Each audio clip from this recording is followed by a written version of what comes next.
ሊቨርፑል በትላንትናው ዕለት 20ኛ የሊግ ዋንጫውን ማንሳቱን አረጋግጧል። በእርግጥ በቀጣዩ ግንቦት 25 ነው የሊጉ ሻምፒዮንነቱን የሚወስድበትን ዕለት የሚያሳልፈው በተለይ ወይ ደግሞ ዋንጫውን የሚረከብበት ቀን ያ ቀን ነው የሚሆነው። ከዛ አስቀድመን ግን በውድድር ዘመኑ ሊቨርፑል እንዴት ባለ ሁኔታ ዋንጫውን ማሸነፍ ቻለ የሚለውን እየተመለከተን ቆይታ እናደርጋለን። እንደምን አላችሁ ውድ የዩቲዩብ ቻናላችን ተከታታዮች፣ በየዕለቱ ወደ እናንተ የምናደርሳቸው ስፖርታዊ ጉዳዮቻችን ዛሬ ትኩረታቸውን የሚያደርጉት በአንድ ክለብ ላይ ይሆናል። 20ኛውን የፕሪሚየር ሊግ ዋንጫ ዘውድ በመድፋት የፕሪሚየር ሊጉ ብቻ ሳይሆን በአጠቃላይ በእንግሊዝ ካሉ ክለቦች ወደ ላቀው ስኬት የተሸጋገረውን ሊቨርፑልን የሚመለከት ይሆናል። አርነ ስሎት ከአሰልጣኝ የርገን ክሎፕ ከተረከቡ በኋላ ትራንዚሽናቸው እንዴት እንደዚህ ሊፈጥን ቻለ? የውድድር ዘመኑስ ምን ይመስል ነበር? እሱን እናነሳለን። የዩቲዩብ ቻናላችንን ላይክ፣ ሼር፣ ሰብስክራይብ እንድታደርጉ ከወዲሁ ልንጋብዛችሁ ነው የምንወደው። በመጋቢት 8 ስለተፈጠረ አንድ ጉዳይ እናንሳ። አሰልጣኝ አርነ ስሎት በጣም ተበሳጭተው የነበሩበት ቀን ነው ተብሎ ይታመናል። ያ ጨዋታ አሰልጣኙ ከሁለት ጨዋታ ቅጣት በኋላ ከምክትል አሰልጣኛቸው ሲፕካ ሁልሾፍ ጋር በመሆን ወደ አሰልጣኝነት ስፍራቸው የተመለሱበት ዕለት ሲሆን ጨዋታው ደግሞ በቅዱሳኖቹ ሜዳ ሴንት ሜሪ ላይ ከሳውዛምፕተን ጋር የተደረገ ጨዋታ ነበር። ሊቨርፑል በአመቱ ውስጥ ካሳለፋቸው መጥፎ 45 ደቂቃዎች አንደኛው ነው ተብሎ ይታመናል። 1-0 የተመሩ ነው የወጡት። ኢነርጂ ጎለዋል። ቡድኑ ኢንቴንሲቲ አልነበረውም። በአጠቃላይ ህይወት የለሽ ፐርፎርማንስ ነበረው። ለዛ ይመስላል ያን ቀን አሰልጣኝ አርነ ስሎት በትልቁ ተበሳጭተው ነበር የተባለው። ሁለተኛው አጋማሽ ላይ ልክ እንደተለመደው ሊቨርፑል በዚህ አመት በሁለተኛው አጋማሽ ሀፍታይም ማኔጅመንቱ በጣም ጥሩ የሚባል ቡድን እንደመሆኑ መጠን በተለይ አሰልጣኝ አርነ ስሎት ጨመሩት የሚባለው ነገር መልበሻ ክፍል ላይ የቪዲዮ አናሊሲስ ይሰጣሉ፣ የትኛው ጋር ኢምፕሩቭ ማድረግ እንዳለባቸው ለተጫዋቾቻቸው። ያ ነገርም ቡድኑን በደንብ ጠቅሞታል። በዛች ዕለትም ሳውዛምፕተንን ከረፍት መልስ 3-1 በሆነ ውጤት እንዲያሸንፉ ረድቷቸዋል። በምቾት የተጫወቱበት ዕለት እንደነበረ ብዙዎች የሚያስታውሱት ጨዋታ እንደሆነ ማንሳት እንችላለን። ምክንያቱም ለአርነ ስሎት ተጫዋቾች ከተለመደው ካራክተራቸው ዝቅ እንዲሉ አይፈለግም። ያን ቀንም ያንን ነገር አስተካክለው እንዲገቡ ይፈልጉ ነበር። ያ ፈርስት ሃፍ ላይ የጠፋው ካራክተርም በሁለተኛው 45 ተመልሶ እንዲመጣ ሆኗል። የውድድር ዘመኑ ሲጀመር ማንም አሰልጣኝ አርነ ስሎት የሊጉን ዋንጫ ያሸንፋሉ ብሎ አልገመተም ነበረ። 20ኛ የፕሪሚየር ሊግ ዋንጫውን ግን ለሊቨርፑል መስጠት ችለዋል። አንደርስቲሜት ሲደረጉ ነበር። አት ሰም ፖይንት መቆማቸው አይቀርም ይባል ነበር። ነገር ግን ለሊቨርፑል ከ1990 በኋላ ምናልባትም ሁለተኛ የሆነውን ዋንጫ ማሳካት ችለዋል። በአጠቃላይ ደግሞ በሊጉ ታሪክ 20ኛ ዋንጫውን ነው ለሊቨርፑል መስጠት የቻሉት። በ33 ዓመት የፕሪሚየር ሊግ ታሪክ ውስጥ ደግሞ በመጀመሪያው ዓመት ዋንጫውን ማሸነፍ የቻሉ 5 አሰልጣኞች ዝርዝር ውስጥ ስማቸውን ማካተት ችለዋል። ከዚህ ቀደም ጆዜ ሞሪኒዮ፣ ካርሎ አንቸሎቲና አንቶኒዮ ኮንቴ በቸልሲ፣ ከዛ ባለፈ ማኑኤል ፔሌግሪኒ ኢንጂነሩ በማንቸስተር ሲቲ ይሄንን ማሳካት ችለዋል። ነገር ግን የሳቸውን አቺቭመንት ደግሞ በአንዳንድ መመዘኛዎች ሪማርከብል ሊያደርገው የሚችል አጋጣሚዎች አሉ። ለምሳሌ ሊቨርፑል ከ9 ዓመታት በኋላ ከየርገን ክሎፕ በመለያየቱ ምክንያት ትራንዚሽኑ ከባድ ሊሆን እንደሚችል ብዙዎች ይገምቱ ነበር። ከዛ ባለፈ ከባባድ የሚባሉ ትልልቅ ዝውውሮችን ከመፈጸም ይልቅ አሰልጣኙ ያሏቸውን ተጫዋቾች በተለየ ያጫዋት ባህሪ ውስጥ መቅረጽም መቻል ችለው ነበር። በተለይ ለዚህ ማሳያ የሚሆነው የሪያን ግራቨንበርግን በድንቅ ሁኔታ ወደ 6 ቁጥር የቀየሩበትን መንገድ አለማድነቅ አይቻልም። መጀመሪያ ዙቢሜንዲን ለማስፈረም ሞክረው አልተሳካላቸውም። ሳይሳካላቸው ሲቀር ግን ወዲያው ምንድነው ያደረጉት? ሪያን ግራቨንበርግን በክረምቱ የፕሪሲዝን ቱራቸው ላይ የቡድኑ ዋነኛ አንከርማን እንዲሆን ነው ማድረግ የቻሉት። ያ የሱ ድንቅነት ደግሞ በመስከረም ወር ከኖቲንጋሙ ሽንፈት በኋላ ከዛ በኋላ በነበራቸው ጨዋታ ከመስከረም እስከ ሚያዝያ ድረስ ለ26 ጨዋታዎች በተከታታይ ሳይሸነፍ እንዲጓዝ አድርጎት ነበር ሊቨርፑልን። አንድ ልዩ የሚያደርጋቸውም አሰልጣኙን በመጀመሪያው ዓመት ስለፈጠሩት ለውጥ ማሳያው ይሄ ይመስላል። እሳቸው በሊንኮሊን ፋይናንሻል ፊልድ በአሜሪካ ፊላደልፊያ በነበራቸው ቆይታ በክረምት ፕሪሲዝን ጊዜ ማለት ነው በተደጋጋሚ ተጫዋቾቻቸውን ኪል ዘም ዊዝ ፓስ ሙቪት ይሉ ነበር። በፓሶች ብቻ ግደሏቸው አይነት ጨዋታውን በዛ መንገድ ማሸነፍ እንደሚችሉ የሚያምኑ ነበር። መጀመሪያ ላይ አብዛኞቹ ተጫዋቾች በአውሮፓ ዋንጫ ውድድርና በኮፓ አሜሪካ ጨዋታ ላይ ስለነበሩ ሙሉ ቡድናቸውን ማግኘት አልቻሉም።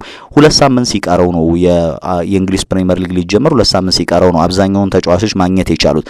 ነገር ግን ሀሳባቸውን በተጫዋቾቻቸው ላይ ለማስረጽ ጊዜ መግደል እንደሌለባቸው ያምኑ ነበረ። ለምሳሌ በአሰልጣኝ የርገን ክሎፕ ስር ሃይ ኦክቴን ፉትቦል የሚጫወት ቡድን እንደነበር ማንሳት እንችላለን። አሁን ግን ሞር ፖሴሽን ቤዝድ ጌሙን መቆጣጠር የሚፈልግ ከኳስ ጋር ረጅም ደቂቃዎችን ማሳለፍ የሚፈልግ ቡድን እንደሆነ በዚህ አመት ስንመለከት ነበር። ስለዚህ የፕሌይንግ ስታይል ቼንጅ ነበረ። ያንን ለውጥ ለማምጣት ታዲያ ጊዜ ከማቃጠል ይልቅ ያላቸውን ተጫዋቾች ለመጠቀም ነበር ጥረት ያደረጉት። አርሰናልን ያሸነፉበት፣ ማንቸስተር ዩናይትድን ያሸነፉበት የፕሪሲዝን ጨዋታዎች ላይ ይታይ ነበር። በክረምቱ አብሯቸው ከመጀመሪያው ቀን ጀምሮ ከነበሩት ተጫዋቾች መካከል አንደኛው ከርቲስ ጆንስ በሰዓቱ ለሪፖርተሮች ምን ይል ነበረ? በአሜሪካ በነበረ ጊዜ ይሄኛው ሰው እኔ የተለየው ሆኜ እንድጫወት አድርጎኛል እያለ ይገልጽ ነበር። በተለይም ደግሞ ከኳስ ጋር በምንጫወት ጊዜ የቡድኑ ዋነኛው ቅርጽ ወይም ደግሞ የልብ ምት የሚሆኑት አማካዮቹ እንደሚሆኑ እናውቃለን። ከቢልድ አፓችን ጋር በተያያዘ ሞር በጣም ተረጋግተን እንድንወጣ እንደ ቡድን እንድንጫወት ከዛ ለማጥቃት መቻኮል እንደሌለብን እንድናመን አድርጎናል። ኳሱን እንፈልጋለን፣ ምክንያቱም ተጋጣሚዎቻችንን መስበር የምንችለው በዛ መንገድ ነበር በማለት አስተያየቱን ይሰጣል። አሁን ግን ያኔ በየርገን ክሎፕ ጊዜ ግን ቶሎ ብለን በፍጥነት ነገሮችን ለማሸነፍ ነበር ጥረት የምናደርገው። አሁን ያ ችኮላ የለም። በተረጋጋ መንገድ ያንን እንድናደርግ ተገደናል ወይም ደግሞ እንድናደርግ ይጠበቅብናል የሚል አስተያየቱን ሰጥቷል። ሌላኛው የአካዳሚው ተጫዋች ከአካዳሚ ያደገው ሌላኛው ተጫዋች ሃርቬ ኤሊዮትም ይሄ ኢሌጋንት የሆነ ነው የሆላንድ ስታይል የደች ስታይል እግር ኳስን ነው የምንጫወት። አሁን ኳሱን ስንጫወት በምን አይነት መንገድ እንደምንጫወት ፓተርኑን እንረዳለን እያሉ ያወሩ ነበርና አንደኛው ትልቁ ለውጣቸው በፕሌይንግ ስታይል ላይ ከችኮላው ይልቅ በተረጋጋ መንገድ እንዲጫወቱ ማድረግ መቻላቸው ነው። ነገር ግን ባለፈው ዓመት ልክ ሲለቁ አሰልጣኝ የርገን ክሎፕ ምን ይሉ ነበረ? ተጫዋቾቼ እዚህ ያሉ ተጫዋቾች አዲስ አሰልጣኝ ሲመጣ ከአዲስ አስተሳሰብ ጋር ስለሚመጣ ያንን ለመቀበል አዲስ ፍሬሽ የሚባል አይዲያ ስለሆነ ያንን ለመቀበል አይቸገሩም እያሉ በተደጋጋሚ ያወሩ ነበር። ያ ነገር በደንብ ጠቅሟቸዋል። በኪርቢ በሊቨርፑል የልምምድ ሜዳ ከመግባታችሁ በፊት አንድ ኢንትራንሱ ላይ የተከፈተ አንድ የኮፊ ባር አለ ወይም ደግሞ የቡና መጠጫ ባር አለ እና በዛች የቡና መጠጫ ባር ውስጥ ተጫዋቾች ልምምድ ከማድረጋቸው አስቀድሞና ልምምድ አድርገው ከጨረሱ በኋላ ረጅም ሰዓታቸውን በዛ ያሳልፋሉ። ያ የቡድኑን የአንድነት መንፈስ ከማጠናከር ረገድ የቡድኑን ለአንድ ዓላማ ከመፎካከር አንጻር የሰጠው ሚና ቀላል የሚባል አይደለም የሚል አስተያየት ቸውን ሰጥቷል። የፌንዌይ ግሩፕ የሊቨርፑል ባለቤቶች ይሄንን ኮፊ ባር ለመግጠም የፈለጉት ቆየት ብለዋል። ነገር ግን ዘንድሮ ነበር የተሳካላቸው።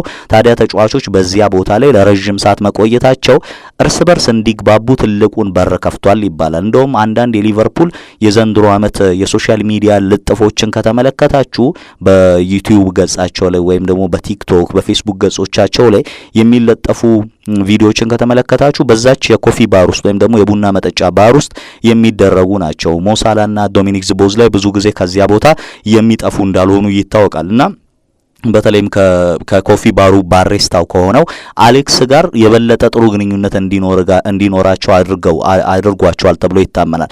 ይህንን ቱጌዘርነስ ማምጣት መቻላቸው ሌላኛው ለአርነ ስሎት የጠቀማቸው ነገር ነው ተብሎ ይታመናል። ልክ ክረምት ላይ እንደመጡ የቡድኑን ዋነኛ ሰዎች ዋነኛ የቡድን መሪዎች ይሆናሉ ያሏቸውን ሰዎች ሰብስበው የቡድኑን አንድነት በመጠበቅ ረገድ ትልቅ ሚና እንዳሏቸው ነው የነገሯቸው። ቨርጅል ቫን ዳይክ፣ ከዛ ባለፈ አሊሰን ቤከር፣ ሞሳ ሳላ፣ አሌክሳንደር አርኖልድ፣ አንድሪ ሮበርትሰን የመሳሰሉ ተጫዋቾች ለዚህ ትልቁን ሚና ይወስዱ ነበር። የራሳቸው ባክሩም ስታፎች ከዚህ ቀደም በጋራ ነበረ የኤርገን ክሎፕ ጊዜ የተለያዩ ስራዎችን የሚሰሩት። ነገር ግን አዲሱ የአርነ ስሎት የባክሩም ስታፍ ግን ሁሉም የራሱ ስራ ስላለው የየተናጠል ስራዎችን እየሰሩ እየመጡ ቡድኑን ለተሻለ ቦታ እንዲቀመጥ አድርገውታል። ለምሳሌ ምክትል አሰልጣኝ ከሆኑት መካከል አንደኛው ሁልሾፍና ጆን ሄይቲንጋ ምክትል አሰልጣኝ ሆነው ይሰራሉ። ከዛ ባለፈ አሮን ብሪክስን ማንሳት እንችላለን። ስለዚህ ፈርስት ቲም ዴቨሎፕመንት ላይ ትኩረት ያደረጉ ስራዎችን ይሰሩ ነበር። ሩበን ፒተርስ የተባለው አሰልጣኛቸው ደግሞ የፊዚካል አስፔክቶች ላይ ወይም ደግሞ ከአካል ብቃት ጉዳዮች ጋር በተያያዘ ያሉ ስራዎችን ይሰሩ ነበር። ፋቢያን ኦቴ በግብ ጠባቂዎች ላይ የሚሰሩት አሰልጣኝ እንደነበሩ ስንመለከት ነበር። ያም ተጫዋቾቹ በሚፈልጉት ረገድ በተለያዩ አሰልጣኞች ውስጥ አዳዲስ ሀሳቦችን እየወሰዱ እንዲያድጉ ትልቁን ድርሻ ወስዷል ይባላል። ተጫዋቾቹም ከመጀመሪያው ቀን ጀምሮ በዚህ መንገድ በጣም ይገረሙ እንደነበር የሚጠቁሙ አስተያየቶችን ይሰጡ ነበር። ከክሎፕ አፕሮች አንጻር ወጣ ያለ አፕሮች ስለነበረም ጭምር ነው እንግዲህ ብዙዎቹ ሊቨርፑል በትራንዚሽኑ ሊቸገር ይችላል ግምቶችን ይሰጡ የነበሩት። ከሊቨርፑል ኢንታየር ፉትቦል ስትራክቸር ጋር ከተመለከትን የክሎፕ መልቀቅ ምናልባትም ከ2010 በኋላ በሊቨርፑል ትልቅ መስቀልቀል የሚያመጣ ይመስል ነበር። ነገር ግን ብዙ ገንዘብ ሳያወጡ በተለይ ደግሞ አንዳንድ ውሳኔዎችን መወሰን ነበረባቸው። ማይክል ኤድዋርድን መመለስ ነበረባቸው በስፖርቲንግ ዳይሬክተር ሚና ላይ። ቀላል የሚባል ሹመት አይደለም። በአሰልጣኝ የርገን ክሎፕ ስኬት ውስጥ ትልቅ ሚና ከነበራቸው ሰዎች መካከል እኚሁ ሰው ይጠቀሳሉ። ለቀው ነበረ የመጀመሪያውን የሊጉን ዋንጫ ካሳኩ በኋላ ግን ድጋሚ መመለስ የቻሉበት ነበር። ስለዚህ እንዲህ አይነት ውሳኔዎችም ጠቅሟቸዋል ተብሏል። በአንዳንድ ስትራክቸራል የፉትቦል ስትራክቸር ጉዳዮች ላይ በሊቨርፑል ቤት ለውጦችን መኖራቸው አርነ ስሎት ውጤቱን በዚህ ዓመት እንዲያሳኩ አድርጓቸዋል ነው የተባለው። በዛ በልምምድ ማዕከላቸው ታዲያ አሰልጣኞቹ ቀኑን ሙሉ ብዙ ስራዎችን ሲሰሩ ካሳለፉ በኋላ በስተመጨረሻም የፓደል ጌም አድርገው ነው የሚለያዩት። ብዙ ጊዜ አርነ ስሎት አሸናፊ የሚሆኑበት ነው እየተባለ ይጠቀስ ነበርና ከዛ በኋላ አንዳንድ ተጫዋቾችን በተለይ በግል እንዴት በተናጠል ማሳደግ እንዳለባቸው ነው በትልቁ ሲሰሩ የነበሩት። ለምሳሌ ኢብራሂም ኮናቴ ላይ፣ ዶሚኒክ ዚቦዝ ላይ፣ ሉዊስ ዲያዝ ላይ ባለፈው ዓመት የክሎፕ ሲዝን ሲጠናቀቅ 2023-24 ላይ ለአሰልጣኝ የርገን ክሎፕ በተፈለገው አቋም ላይ መገኘት ያልቻሉ ተጫዋቾች ነበሩ። እነዚህን ተጫዋቾች ወደ ማንነታቸው መመለስ ተችሏል። አንድ የፊት መስመር ተሰላፊና የ6 ቁጥር ሚና ተጫዋች ማስፈረም ይፈልጉ ነበር። ማርቲን ዙቢሜንዲን መቆየት በመፈለጉ ምክንያት እዛው በሪያል ሶሲዳድ አልተሳካላቸውም። 60 ሚሊዮን ዩሮ ወይም ደግሞ 51.4 ሚሊዮን ፓውንድ ሊቨርፑል በሰዓቱ አቅርቦ ነበረ የውል ማፍረሻውን ለመክፈል። ነገር ግን ልጁ ባለመፈለጉ መቀየር ነው ዲስትሮየራቸውን ወደ ራያን ግራቨንበርክ ማምጣትን ነው የመረጡት። ያም አሰልጣኙ በተሻለ መንገድ እንዲሳካላቸው አድርጎታል ተብሏል። ሌላኛው ፓኒክ ባይንግ ለማምጣት ወይም ደግሞ ይሄ የጥድፊያ ዝውውር የፍራቻ ዝውውሮችን ለመፈጸም ግዴታ ውስጥ አልገቡም። ለምሳሌ ፓሪስ ሴን ጀርማ ማኔሉ ጋርቴን እንዲያስፈርሙ ጥያቄ አቀርቦላቸው ነበር ተብሏል ዘ አትሌቲክ ይዞቱ በወጣው መረጃ። ነገር ግን ኋላ ላይ ማኔሉ ጋርቴ ወደ ማንቸስተር ዩናይትድ ነው ሄደው እነሱም ያንን ነገር ከማድረግ ይልቅ ራያን ግራቨንበርክ ላይ እምነት በመጣል ምናልባትም ድንቅ የሚባለውን ሲዘን በግሉ እንዲያሳልፍ ነው ያደረጉት። እንደምታውቁት በአያክስ በነበረ ጊዜ እሱ አሰልጣኙ በፌይኖርድ ስለነበሩ በተቃራኒ ያውቁታል። በኔዘርላንድም አሁን በዋናነት በቋሚ ተሰላፊነት እንዲጫወት ምክንያት ፈጥረዋል። ከዛ ውጪ ፌዴሪኮ ኬዛን ነው ማስፈረም የቻሉ ሊቨርፑል ከዩቬንቱስ 10 ሚሊዮን ፓውንድ ወይም ደግሞ 13.3 ሚሊዮን ዶላር ነበር ወጪ ማድረግ የቻሉት። ነገር ግን ይሄ ጣሊያናዊ ኢንተርናሽናል በጉዳትና በአቋም ረገድ ያለፈው የቀደመው ማንነቱ ላይ አይገኝም። 33 ደቂቃዎችን ብቻ ነው በዚህ ዓመት መሰለፍ የቻለው። እሱንም 4 የሚደርሱ የፕሪሚየር ሊግ ጨዋታዎች ላይ ተቀይሮ በመግባት ነው ይህንን ማድረግ የቻለው።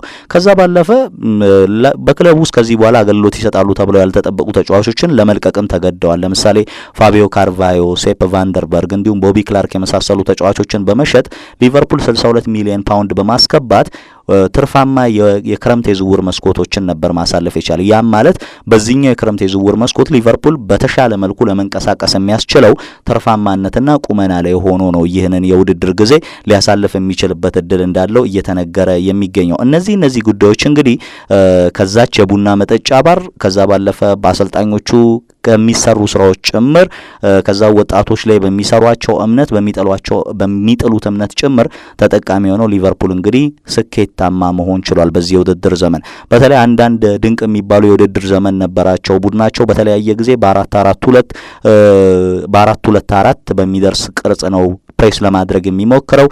ከዛ ባለፈ 4-2-3-1 ፎርሜሽን በቋሚነት የሚጠቀሙ ነበሩ። ግራቨንበርክና አሌክሲስ ማካሊስተርን ከዞቦዝላይና ጆንስ ጋር እያቀያየሩ የሚድፊልድ ሮላቸው ላቅ ያሉ ተጫዋቾችን መጠቀም ችሏል። ኮዲ ጋክፖ በግራ መስመር ላይ ተቀይሮ እየገባ የተሻለ ዓመት እንዲያሳልፍ ረድተውታል። ምርጥ የሚባሉ ቀኖቻቸውን ማንሳት እንችላለን። በተለይም ደግሞ ባየር ሊቨርኩሰንን የገጠሙበት ጨዋታ ሪያል ማድሪድን ከዛ ማንቸስተር ሲቲን በአጠቃላይ በድምር እነዚህ ሶስት ትልልቅ የሚባሉ መርሃ ግብሮች 8-0 በሆነ ውጤት ነው ማሸነፍ የቻሉት። በስድስቱን ታላላቅ ቡድኖች ሲያሸንፉ በዚህ ውድድር ዘመን በተሻለ ቁመና ላይ ሆነው ነበር ጨዋታዎችን ያደርጉ የነበሩት። በሊቨርፑል ባለፈው ዓመት 12 ነጥብ ብቻ ነው መውሰድ የቻሉት ከ30 ላይ። ዘንድሮ ግን ማግኘት ከሚገባቸው 24 ነጥቦች 20ውን መውሰድ የቻሉበትን የውድድር ጊዜ ነው ማሳለፍ የቻሉት። ለዛም ነው የዘንድሮ የውድድር ዘመናቸው ምናልባትም ከድንቆቹ ዘመናቶቻቸው መካከል የሚጠቀስ ነው እየተባለ የሚገለጸው። በተለይም ከ88 ዓመታት በፊት ጆርጅ ኬይ የሚባል የሊቨርፑል አሰልጣኝ በፕሪሚየር ሊጉ የመጀመሪያ ጨዋታ ከሜዳ ውጪ ተጉዞ ማንቸስተር ዩናይትድን ማሸነፍ ችሎ ነበር። ከዛ በኋላ እንግዲህ የመጀመሪያ ጨዋታቸው ላይ ወደ ኦልድ ትራፎርድ ተጉዘው ማንቸስተር ዩናይትድን ማሸነፍ የቻሉ አሰልጣኞች በ88 ዓመታት ውስጥ አልነበሩም። ይሄንንም አርነ ስሎት ናቸው ማድረግ የቻሉት። ለዛ ነው በተከታታይ ጨዋታዎችን ከማሸነፋቸው ባለፈ ግብ አይቆጠርባቸውም ነበር። ቀደም የጠቀስኳቸው 26 ተከታታይ ከመስከረም እስከ ሚያዝያ የነበሩ ጌሞቻቸውን ያልተሸነፉበትን መንገድ ሌላኛው ትልቁ ኳሊቲያቸው ነበር። ማግኘት ከሚገባቸው 24 የቶፕ 6 ቡድን ግጥሚያዎቻቸው 20ውን ማሳካት ችለዋል። አሁን 6 ነጥብ አላቸው ቀሪ ከቸልሲና ከአርሰናል ጋር በሚደረጉ ጨዋታዎች ላይ ሊመጡ የሚችሉ። ለዛም ነው በጣም ድንቅ የሚባል ቡድን አላቸው ተብሎ ወይም ደግሞ ድንቅ በሚባል አፈጻጸም ነው ይሄንን ዋንጫ ያነሱት በሚል አስተያየቶች እየተሰጠ የሚገኘው። ለሊቨርፑል ደጋፊዎች 2019-20 ላይ ይሄንን ዋንጫ ማሳካት ቢችሉም ያኔ በኮቪድ ምክንያት ዋንጫውን ማንሳት የሚችሉበት ከተጫዋቾቻቸው ከአሰልጣኞቻቸው ጋር በጋራን ማክበር እንዳይችሉ የኮቪድ ጊዜ በመሆኑ ምክንያት ያ ነገርን መፈጸም አልቻሉም ነበረ። አሁን ግን ለሊቨርፑል ደጋፊዎች ወደ ሊጉ የንግስና ማማ ሲመለሱ የሊጉ የእንግሊዝ ኃያሉ ክለብ መሆናቸውን ድጋሚ ሲያረጋግጡ ደጋፊዎችን ይዘው በነበረበት በግዙፉ ስቴዲየማቸው አንፊልድ ሮድ ሆኗል። ብዙ ጊዜ በታማኝነታቸው ወደር የማይገኝላቸው ደጋፊ እንደሆኑ ይታወቃል። ታዲያ አሁን ለረጅም ዘመናት ይጠብቁት የነበረውን የሊጉ የበላይነታቸውን መልሰው ማግኘት የቻሉበትን እለት በትላንትናው እለት ማስመዝገብ ችለዋል። ዋንጫውን ግን ግንቦት 25 ላይ ማሳካት ወይም ደግሞ ሲያነሱ የምንመለከታቸው ይሆናል። ሊቨርፑል አሁን በሁሉም ውድድሮች በእንግሊዝ ብዙ ዋንጫውን ያሳካው ክለብ መሆን ችሏል። በ52 ዋንጫዎች ማለት ነው። ማንቸስተር ዩናይትድ በ47 በሚደርሱ ዋንጫዎች ይከተሉታል። የኮሚኒቲ ሺልድ ዋንጫዎችን ሳንጨምር ማለት ነው። እነዚህን ቁጥራዊ መረጃዎች እያስቀመጠን የምንገኘው ያ የሚሆን ከሆነ ኮሚኒቲ ሺልድ ዋንጫዎችን የምንጨምር ከሆነ ሊቨርፑል 68ኛ ዋንጫውን ነው ትላንትና ማሳካት የቻለው። ማንቸስተር ዩናይትድ 68 ዋንጫዎች አሉት። በዚህ ዓመት ማንቸስተር ዩናይትድ ምናልባት ዩሮፓ ሊግ ላይ ዋንጫውን ማሳካት የሚችል ከሆነ 69 ዋንጫ ላይ መድረስ የሚችል ይሆናል። ግን ደግሞ ኮሚኒቲ ሺልድ እንደ ሜጀር ትሮፊ ባለመቆጠሩ ምክንያት አሁን ላይ 52 ለ47 ሆኗል። በፕሪሚየር ሊጉ 20ና 20 ዋንጫ ዝርዝር ላይ መቀመጥ የቻሉበት ሆኗል። ባለፉት 33 ዓመታት ውስጥ ደግሞ ሊቨርፑል ያሳካው ሁለተኛ የፕሪሚየር ሊግ ዋንጫው መሆን ችሏል። ከኤርገን ክሎፕ ስኬት ዘመን በኋላ ደግሞ ሌላኛው ሁለተኛ ዋንጫ ማለት ነው። ስለዚህ ሊቨርፑል ተገቢ የሚባለውን የውድድር ዘመን በስኬት አጠናቋል። አርነ ስሎት የሊቨርፑልን የድል ችቦ ከየርገን ክሎፕ ተቀብለው ማስቀጠል የቻሉበት ዓመት ሆኖ አልፏል። ለማንቸስተር ዩናይትድ ደጋፊዎች የማይዋጥ ቢመስልም ለሊቨርፑል ደጋፊዎች ግን የዘመናት ህልማቸው የዘመናት የለቅሶ ዘመናቸው ማብቃቱ በየርገን ክሎፕ ዘመን ከታየ በኋላ በአርነ ስሎት ያ ስኬት ወደ 20ኛው ዋንጫ ተሸጋግሯል። ሊቨርፑል 20ኛው የሊግ ዋንጫ ላይ በመድረስ በሊጉ ማማ ላይ መቀመጥ የቻለበትን ምሽት ማሳለፍ ችሏል። አብራችሁን ስለነበራችሁ እጅግ አድርጌ አመሰግናለሁ። የዩቲዩብ ቻናላችንን ላይክ፣ ሼር፣ ሰብስክራይብ እንድታደርጉ ኮዲ በመጋበዝ መልካም ቆይታ ተመኘሁላችሁ።